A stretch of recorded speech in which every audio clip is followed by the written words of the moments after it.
After our divorce, my ex-wife said she didn't want anything but peace.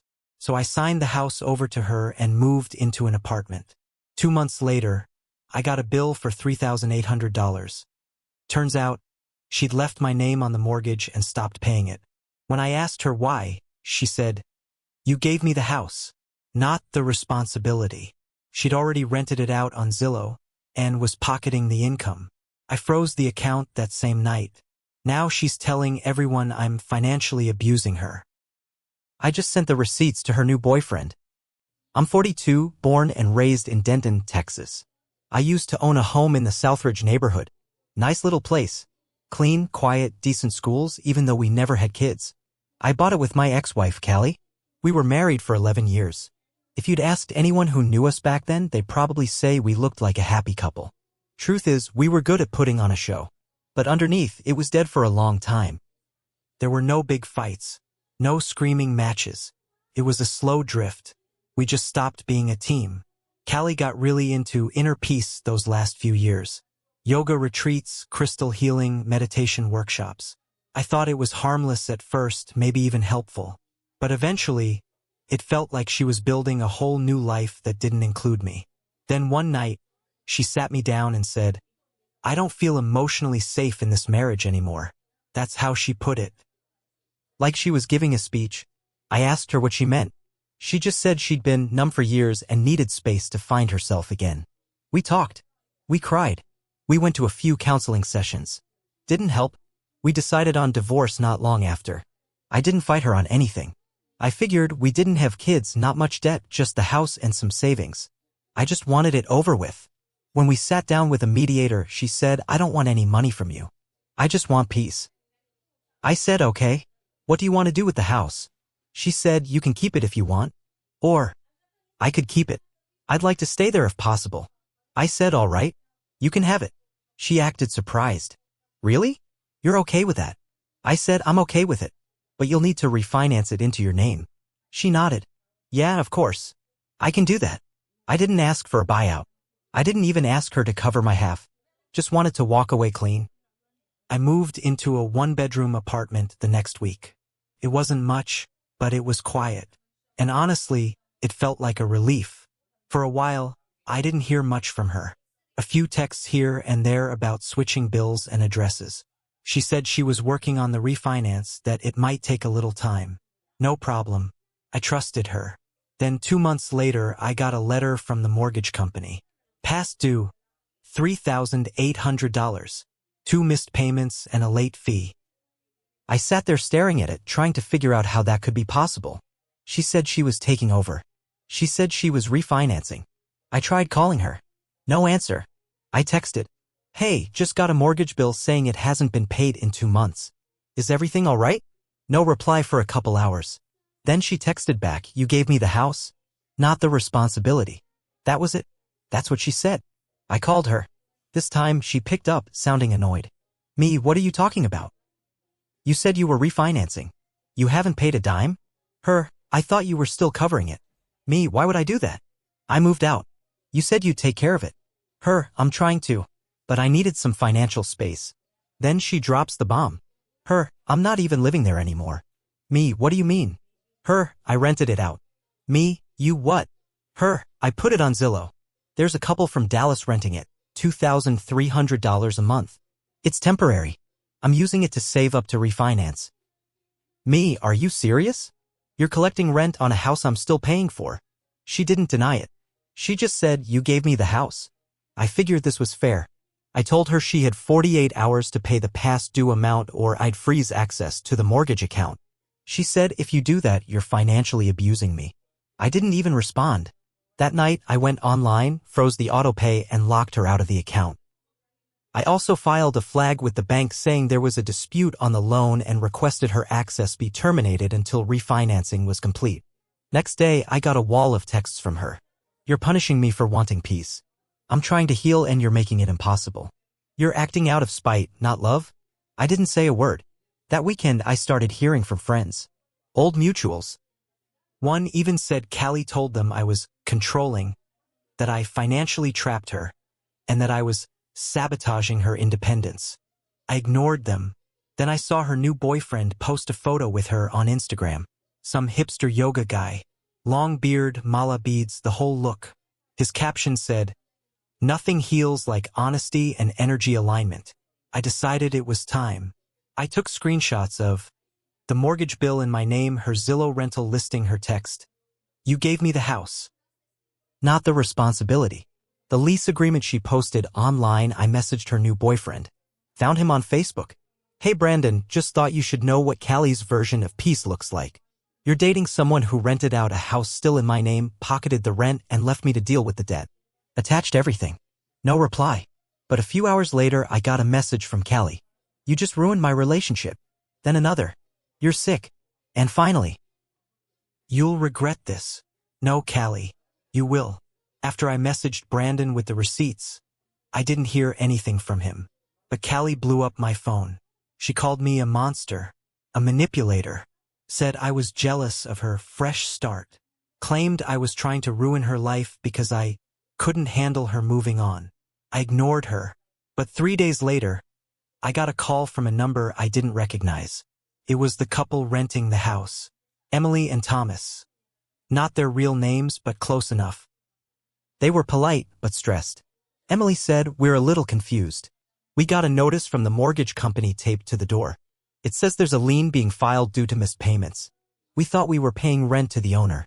I told her carefully, "You are paying rent, but the house is still legally in my name." She never refinanced. "She didn't tell you that." Silence. Then Thomas got on the line. "She told us it was hers. We signed a 1-year lease. Paid 2 months upfront."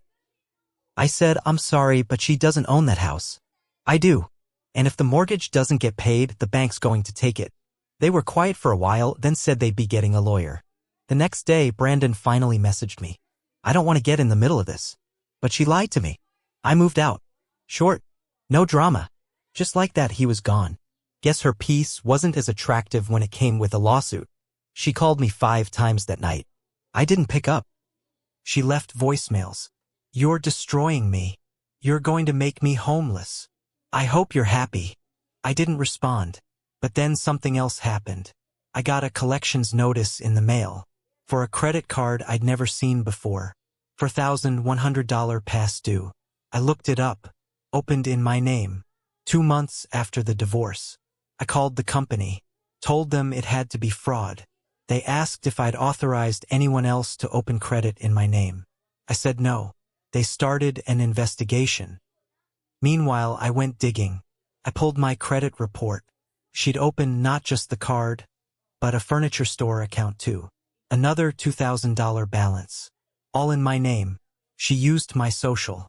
Probably had a copy of my driver's license from when we filed taxes. So now, not only was I stuck cleaning up the mortgage mess, I was looking at identity theft charges. From my ex-wife. I called her one last time. Me. "You opened credit cards in my name?" Her. "Don't be dramatic." Me. "You committed fraud." Her. "I was desperate. I thought you'd understand. You abandoned me." Me. "I gave you the house." Her. "Exactly. You left. And I needed help." That was the last time I spoke to her. I filed a police report. I handed over the credit card statements, her texts, the lease she gave the renters, everything. I gave it all to the officer and said, "I don't want revenge. I just want her out of my life." But that's not how these things go. Because 2 days later, I got a letter from her lawyer. She was suing me, claiming I'd coerced her into taking the house, that I'd manipulated her into a financial burden, and that I'd sabotaged her ability to move forward.